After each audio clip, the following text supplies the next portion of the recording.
You ready to become a social media rockstar? With great online power comes with great responsibility.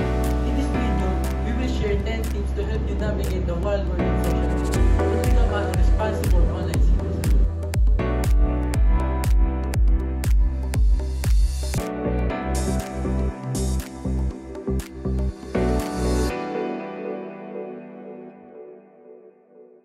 Tips number 1.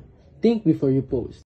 Before posting anything online, take a moment to think about the potential consequences of your words or action.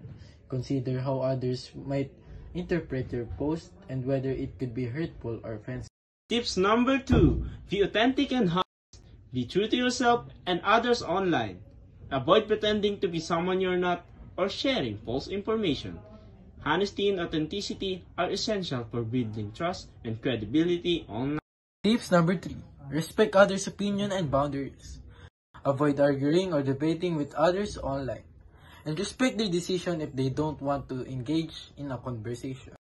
Remember that everyone has the right to their own opinions and use strong and unique passwords.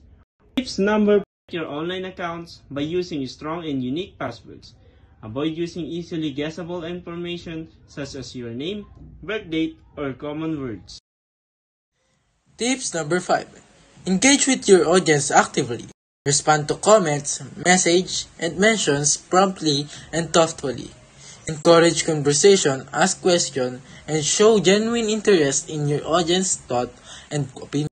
Tips number 6. Avoid cyberbullying and online harassment.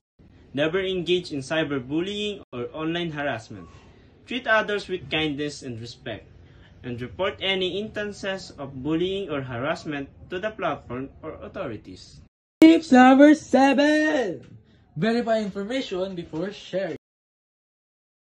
Before sharing information online, verify its accuracy and credibility. Avoid spreading misinformation or fake news which can... Tips number 8. Use social media platforms responsibly. Use social media platforms responsibly and in accordance with their terms of service. Avoid spamming, self-promotion, or other behaviors that can be seen as annoying or disruptive. Tips number 9. Protect your personal information. Protect your personal information by being cautious about what you share online. Avoid sharing sensitive information such as your address, phone number, or financial details. Tips number 10. Take breaks and practice digital detox. Finally, take breaks from social media and practice digital detox. This can help you maintain a healthy balance between your online and offline life, reduce stress and anxiety, and improve your overall well-being. Being a responsible social media user is crucial in today's digital age. Following these 10 tips, you can contribute